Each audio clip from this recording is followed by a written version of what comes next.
Welcome back to the ABL review for the West Division in Season 18, Week 2 of the ABL.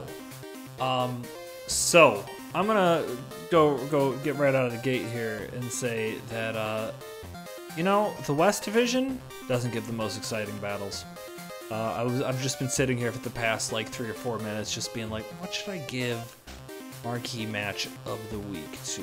Because either they're absolute one-sided, like, blowouts, or they're long absolute one-sided blowouts. So sorry for not putting on a show, but just, like, you know, just good fundamental Pokemon going on here. So let's dive into our first battle, which we have, you know, this is probably the most exciting battle, but it's not like a competitive back and forth. So we've got Darren coming off a pretty unfortunate loss last week, taking on Mitch, who came off an absolute stolen win. So let's see where things go from here. Is that right? Is that what happened with Mitch? Yeah, not stolen, that's not fair. If somebody, like, throws out their trash at the end of the night and then you scoop it up, not stealing, right? That's what happened when Mitch won there. Somebody threw something away and he took it, not theft. You know, knowledge is power in this game. I said that before, and Darren's team is designed to get it. Between Ditto and Trace on Gardevoir, he's able to learn what everyone's shit is, and I think that's a huge advantage, and I think he's using it well so far. The switch from Gardevoir into Slitherwing I think is pretty weird. Takes away its assault. That's a weird thing to see as a switch in there. I don't know. Mitch has his own designs on things.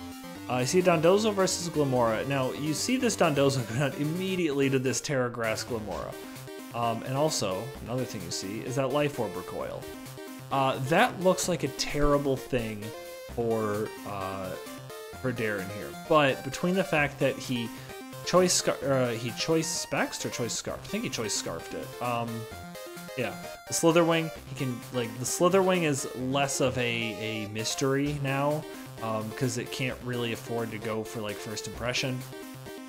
It wasn't checking pretty much anything else on this team, so that Dondozo's going down isn't a bad thing, especially considering the fact that Mitch has used his Terra, and now a lot more information is known by Darren. Like I said, information is key. So he's going to go into his Iron Moth here, get that Quark Drive, booster energy, get the special attack boost. We saw him do it last week with, he felt really confident, and he decided to try to set up an agility for no good reason, and it didn't go well for him. Now he knows Glimmora gets Earth Power. He's got to be aware of that, or if not, it's a Rock type. It probably has Power Gem. So he's not going to be crazy and try to set up this week. He's just going to go for that Sludge Wave, get off as much damage as he can, and he gets really lucky, and he gets a 10% poison here versus Umbreon. And you're like, oh, how fortunate. But don't worry, you get some bad luck coming up here for the next few turns. I'm going to speed this up just a little bit. He's just going to start firing off Fiery Dance. I feel like Fire Dance has like a 50% chance to raise your special attack. I feel like it's maybe a little bit less than that. But he's just going to start firing those off against this Umbreon as it's Wish Protecting. Oh, he goes for a Sludge Wave. Maybe I'm wrong. I thought he clicked Fiery Dance a lot more. His Umbreon's able to hang in there. Just kind of hang around and, you know, Fire Dance comes out here, no boost. This Umbreon's going to try to pass... Oh, no, it doesn't pass a Wish. It eventually tries to pass a Wish. But Darren here finds the opportunity to go for an Agility. Entirely not necessary, but the good news is he didn't burn any extra PP. He's really done a good job of splitting it out, so that way he doesn't burn through all of the PP of one move. Which is good here. Umbreon is... Okay, finally he's gonna KO the Goldengo, gets the Fiery Dance boost there. You've seen it, so his move pool, Sludge Wave, Fiery Dance, Energy Ball, Agility. You've seen what's left here. This is not a good spot for Mitch. Unless he has grown a Scarf on Glimmora, and even then he's slower. Yeah, he's donezo, okay? It's already over. Pack your bags, because Energy Ball is going to KO the Quagsire. Sun's going to get set up. This Sludge Wave taking down the Torkoal. Slitherwing's coming in. It's going to eat a Fiery Dance. There it goes. Super effective hit. Superior Volcarona variant here. Sludge Wave's gonna come out. This Umbreon's gonna try to avoid it, but it's no good. Goes for the double protect. Don't know what that was pulling off. Umbreon goes down. Final Fire Dance on Glamora. Quick sweep of the opponent's team with Iron Moth. 6 KOs for Iron Moth. Unbelievable showing. Just very, very good. Well done, Iron Moth. Well done, Darren. Big bounce back week.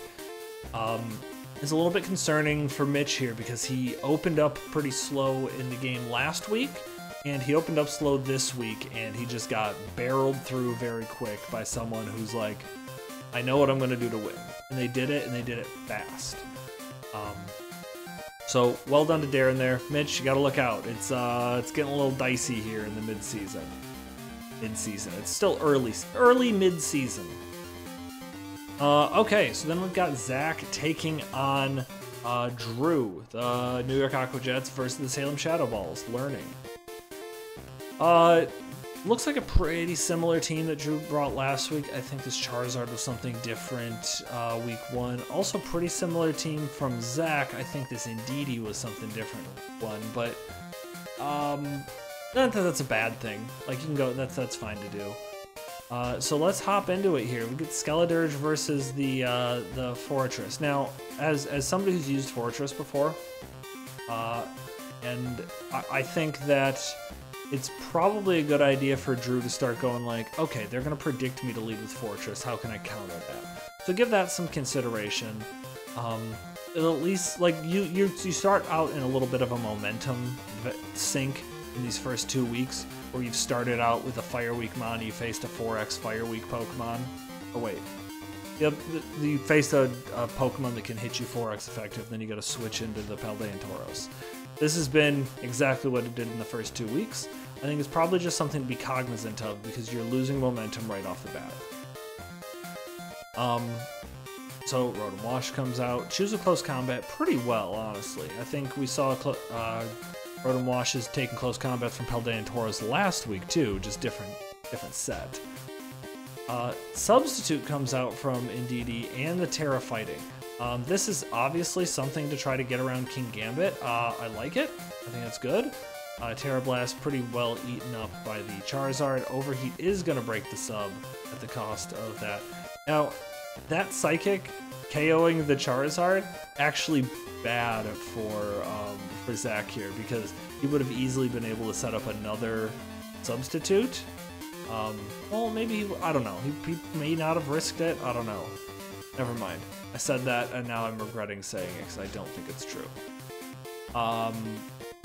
But the King Gambit comes out. Now, this is really interesting, because, I mean, you see the substitute come out. Okay, smart. Oh, never mind. I guess because I forgot he Terra Flying. Just goes for the Healing Wish there on the Swords Dance. Good play by... I like this play by Drew. It's a little bit weird because, like, if he subbed again as you Swords Dance, then you still have to break it, and then he might be able to beat you 1v1. The Healing Wish comes out. Everything is at 100% except for the Rotom Wash, so I guess it's coming in. It's gonna be the Rotom Wash. Get that puppy back topped off. Misses the Will-O-Wisp. Definitely loses a little bit of momentum there. I guess he just would have Volt Switched out here. Does it change anything? I don't think it changes it. I've decided it doesn't. Yeah, I'm not a big fan of that switch. I don't really get that.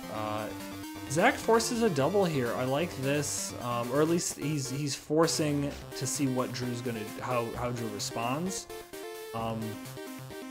Volt switches in to bring in the Tinkaton versus the King Gambit, and then wants to see how he responds, so he doubles into the Rotom Wash. I don't really know what he was... I'm trying to figure out what that would be for. Like, I don't even know if this gets fighting moves. Or maybe he just forgot. I think he might have just maybe forgot it was flying and been like, oh shit, this is not good for me. Or it could have been this, because it doesn't matter. Not the point. Let's move on. Hydro Pump's doing a good amount of damage there. I just feel like we haven't seen Iron Hands not be burned in one of these, but I do think it's, you gotta protect a little bit more. A little bit of an oopsie here from Drew going for Sludge Bomb on a Steel type. Yeah, you just simply hate to see it. Knocking off the King Gambit's type of dude. Boot Sucker Punch is not gonna do enough. Gigaton Hammer is gonna clean that puppy up. Paldean Tauros comes out. This Rotom Wash isn't scared. It's seen this Paldean Taurus before. It can handle it. Easy Volt switch out because there's no ground types on this team. Something Drew might want to address. Meowscarada is faster than everything left on this team. Also, if it goes for Flower Trick here, the crit actually ignores the special attack drop. But he must not have it this week because he just goes for the U-turn there, brings the Rotom back in. Guys, we're not keeping track of hits taken. You don't need to pump those numbers up. Doesn't quite pick up the KO on the Gengar, but Meowscarada is here again, faster than everything. Should easily be able to tear through stuff here. I do like, I don't know. Oh, he does have Flower Trick. I forgot. Jeez, Zach's in a really good position. Bug Buzz here. I don't get it. Okay, not that it makes a difference. Okay, it didn't matter for anything, but Bug Bite would have done more damage. Also, you get rid of like a weird berry if something had it. I don't like Bug Buzz on Pokemon that shouldn't run Bug Buzz. Maybe I'm weird like that. I don't know. The end of this battle, there's not a lot to say. Rotom's able to eat up a lot of hits from stuff that definitely can't kill it. Finally hits a Hydro Pump here after missing that one earlier. I said finally. Like it's hit. It hit 3 out of the 4. It'll be okay. But then Tinkaton picks up the KO at the end. It's not a lot to say. Drew, he's definitely still learning. Right now he's just using like, these are good Pokemon. I don't feel like they're particularly specialized for the Pokemon that they're going against. Like, I think that these are like lessons everyone has to learn. You can't just bring like, oh, this Pokemon has a decent matchup with its standard moveset. That's a good place to start. You know what? I shouldn't say he didn't specialize. He did run Bug Buzz, which now I'm realizing could be a typo. He could have put Bug B in the team builder and just hit enter, and it went to Buzz for some reason. But I think he needs to. Someone needs to help him come up with some more specialized move sets, because I feel like he's bringing kind of general use move sets, and you really need to focus on making the best move set for the matchup. Something he needs to work on, I think. But unfortunately, those are the 2 fastest matches we had in the West this week. Now we're going to go on to some very long and, to be honest, not particularly interesting matchups. I'm going to cover mine. I think I make one pretty good play and then a lot of very boring safe plays. So we'll go at normal speed until then. Get the Cyclizar lead as the Corviknight comes out. I think I'm just knocking off its leftovers here. I was asked why I Terra'd Fairy immediately. My team does not deal with certain variants of Dragonite well at all. Sorry, Dragonite. Dragapult well at all. Fairy Assault Vest Cyclizar, which is what I was, deals with it probably better than anything. Because if he's like Dragon Dance Terra Ghost, not good for me. But, you can't prepare for every set. I think this prepared for the most possible sets for me. That's why I went for it. I can safely U-turn out, because now I know he doesn't have a Rocky Helmet. It was just leftovers anyways. Pretty good matchup for Sandy Shocks here. Obviously, I'm going to go for the Thunderbolt, where he's able to come in and block with Clodsire. Balloon is really good. Now he has 2 immunities to Sandy Shocks. Easily able to get around anything I could do. Not planning on staying in and taking an Earthquake. That's what Scizzor's going to have to do this week. Do I just U-turn out? I do. I know I'm risking the static there, especially after the Electromorphosis doesn't go off, but Scizzor doesn't really have that good of a matchup anyways. It was for other things, really. So if Scizzor gets paired, it's not the end of the world. Clodsire is going to come out right now. Right here, I was just like, okay, I don't think Belly Bolt will stay in, and if it does, we'll go for Muddy Water, which I can definitely live one. And I really need to get rid of this balloon, so I go for the Power Gem just to break the balloon. Very happy I did that. Still not going to risk anything crazy. And he tears into a ground type. This is really good, especially later when he shows off that he's Spadef. By the way, it's the one good play I think I made. I think that is the one noteworthy play in this battle from me. I really like the Terra Ground with the Water Absorb. I don't have an Ice type. I don't have a Grass type. He really only then has to... What's the only super effective thing I can hit him with? Is that it? Yeah. I don't have anything stab super effective I can hit him with, because he's definitely Water Absorb on this. I think I might even find that out. So I need to find other ways to pressure it, and I'll be honest, it takes me too long to figure out these fully specially defensive. Shame on me, should have calced it earlier. So I'm going to throw up a Future Sight and just start trying to pressure this team. The Cyclozar gets burned, but really it's just there as a pivot. I don't care if its damage output is like right here, knock off the leftover. The goal is to try to chip stuff down at this point, because my offense is kind of limited in its efficacy here, because this is defensive, this is offensive, but it doesn't it doesn't create momentum. This is offensive, but it's here for a specific. Red Ranger's got a bad matchup. This ends up becoming a long game pretty quickly.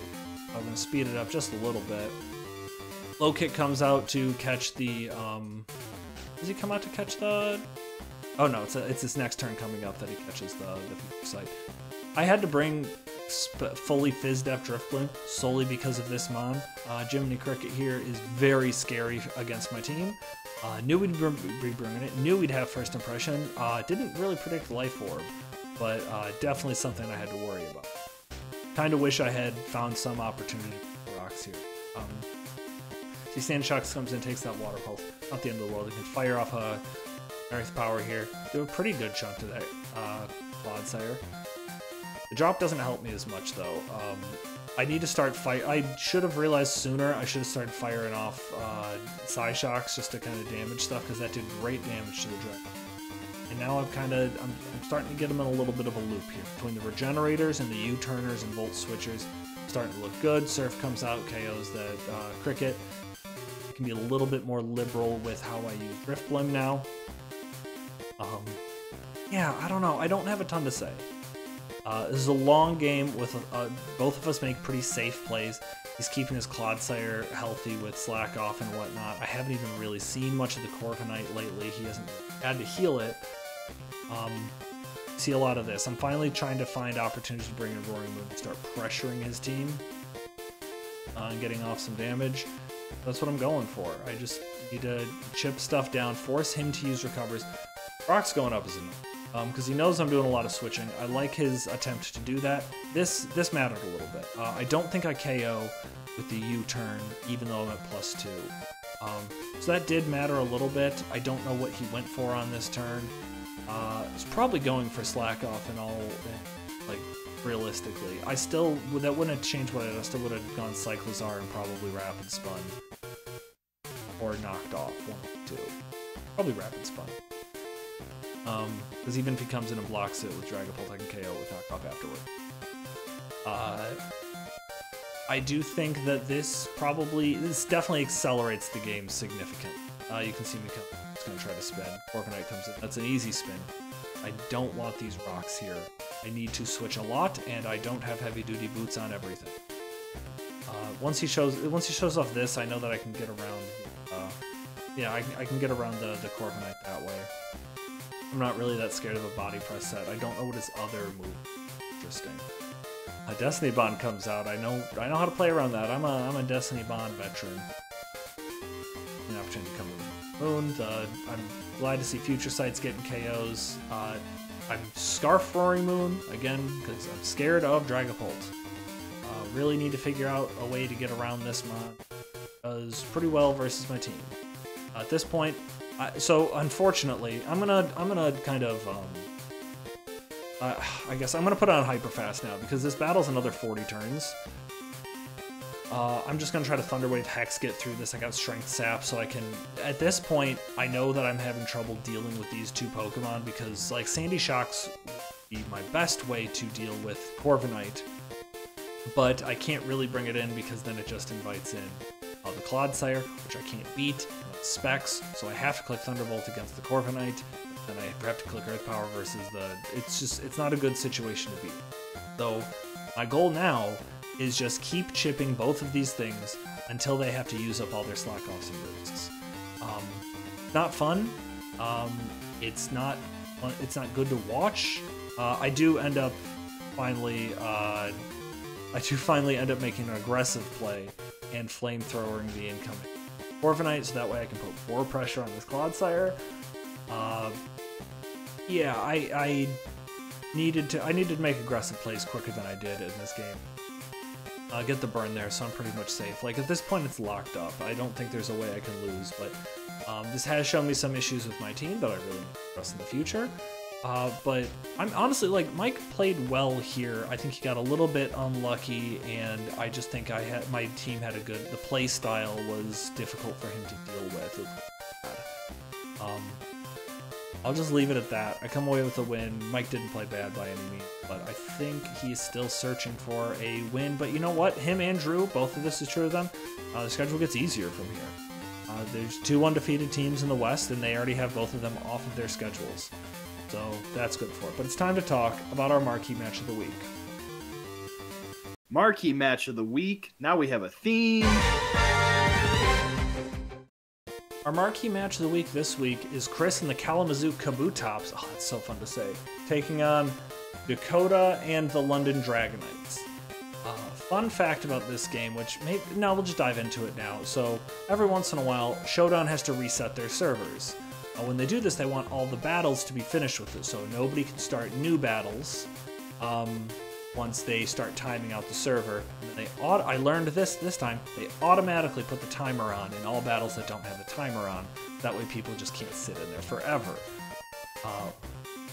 What tends to happen just kind of as a social thing is when people are waiting for the servers to reset, they can't start their own battle, they just start going to watch other battles that exist. I think by the end of this battle, there were only like 19 battles still going on all of Pokemon Showdown. So I think it got up to about 140 something people. So this joined this game to watch it. So this is easily the most watched game in ABL history. Sorry we didn't give you something more exciting to watch, audience. But let's hop into it. We're going to start this on fast because it goes slow. Oricorio Sensu U-turns out. That's the last time we'll see it in this battle. Garganacl immediately sets up Flying type. I like this. We get Salt Cure off, just start getting Chip going. We see a curse come up. Oh yeah, see, Ice Punch isn't doing anything. There's a curse. That's got to be fully Fizz-Def Garganacl. And I just want to say, right off the bat, I think if you're running Curse Garganacl, or even Iron Defense Garganacl, you should probably be Spadef. Maybe I'm wrong about that calc, but Annihilate's not weak. Ice Punch is super effective. I'm surprised that it only did 23%, which makes me think this is full Spadef, which I think Dakota should rethink. But anyways, here we are. Annihilate realizes he can't deal with this, and the Hattering comes in. Throws off an Iron Head. That was a good prediction. I mean, I guess it did more damage to the Annihilate than Salt Cure did, but at least he didn't continue to Salt Cure up, which probably could have been bad for him. But there's a weird play that happens here. Weird from both ends, I want to say. So we see Garganacl's here. Oh, takes a Psychic. Yeah, that's definitely not Spadef. Oh, gets the drop. I must have missed that because I was going to make a criticism from Dakota here, and I kind of regret doing it. You know what? This play makes more sense. In real time, I didn't see the Spadef drop happen. So you see this next play come out. You see a Nuzzle come in. So I want to say that at the time, I was going to say, that's a bad play because of Purifying Salts, Garganacl can't be paralyzed. So that doesn't make sense to go for Nuzzle there. But, again, didn't notice the Spadef drop. So Garganacl couldn't stay in because it would have fainted. But also, Nuzzle wouldn't have worked if it had stayed in. So, just all around, not the best thing. There you can see the servers restarting soon. Also, so people weren't chatting because only mods could chat. Wasn't that fun? So Florges gets paralyzed. That comes into play much, much later. But Dakota just starting to fire off Moonblasts, which is good because we didn't see that from Florges last week. Crocalor comes in, and like we saw happen over in the East, he is just going to start throwing off... He's going to try to start throwing off burns here. I think we see a Will-O-Wisp come out right now. I'm going to hyper fast this because it's just a lot of Crocalor it's staying in. I think we'd see it throw off another Will-O-Wisp here. Crocalor has burned 2 of the physical attackers that could potentially threaten it, and it's just going to stay in and keep getting chipped in. I do think that Dakota probably should have been a little bit more careful about Crocolore taking damage, because every time it takes damage, it has to try to, it's got to get it back somehow. It's got to slack it off. And he burns a lot of slack offs pretty early in this battle. We see another 2 go right there. And he's on low HP, so that's the problem with Eviolite. You can't carry leftovers. We're at turn 25, and he's used 6 slack offs already, and another one's probably coming here on turn 27. Yep.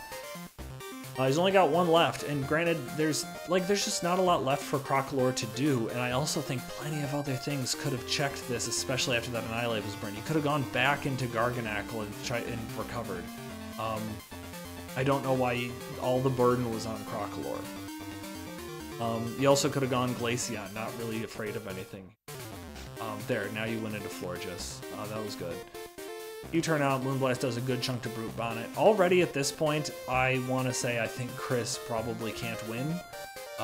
He's lost all of his offensive Pokemon. All of his offensive Pokemon are burned or on low HP, with the exception of Hydreigon, which is offensive, but it's 100% walled by Florges every day of the week. I also don't know why it takes Dakota so long for anything to happen. I guess, you know what? It felt longer in real time because turns were going longer, so I take that back. But Gallade's able to come in here at the end of the game and just clean up with the Scarf Sacred Sword, because he got rid of all of the fighting resists. So, I don't know. I realized that the real-time watching of this battle has colored my opinion of it. It just felt like it took a really long time. I think it took like 30 minutes real-time. Yeah, Dakota comes away with a win. We knew that the team was pretty good. Chris, I like the amount of pivoting he's using, because I think, especially for a good player, it's pretty good to be able to pick your matchups, but you also need to know when you need to just attack. I still think he's U-turning and Volt switching more often than he should attack. And also with a team like this, gotta be, actually just in a meta like this, because you don't have Heal Bell like you used to. You need to be cognizant of things that can spread status and what your plan is to deal with that. Hatterene being able to Magic Bounce stuff away is pretty helpful. Sometimes you'll just have a Fire Pokemon just to absorb status. That way you can't get Will-O-Wisp, a ground type to soak up T-Waves if they're there, which you do have. It's just something to be aware of. That is all for the East. That's it. We can head over to the dock now and look at the weekly MVPs, which I did actually update since I recorded for the West. Oh, this is the West. That's all for, oh god, okay. I almost made the same mistake again. That was embarrassing, everybody. Weekly MVP, Iron Moth. 2 weeks in a row, 2 Paradox Pokemon taking the top spot in the West. Iron Moth getting all 6 KOs. Gallade creeping up that leaderboard quite a bit. Got a couple fighting types up top. Iron Thorns didn't come to a match this week. No more KOs. Slowbro actually got a pretty good amount. Roaring Moon up there along with him. No Life Orb KOs over here in the West. Maybe we're just too sensible. I don't know. Take a look at the standings. 2 undefeated teams, 2 winless teams. The schedule, I didn't mean to make it the way that I did, where it's like a lot of people, like these 2 teams played, these 2 teams played. It's like a lot of the same matchups. I didn't mean to make it that way. It obviously changes going forward from here, but it's just kind of weird how it worked out.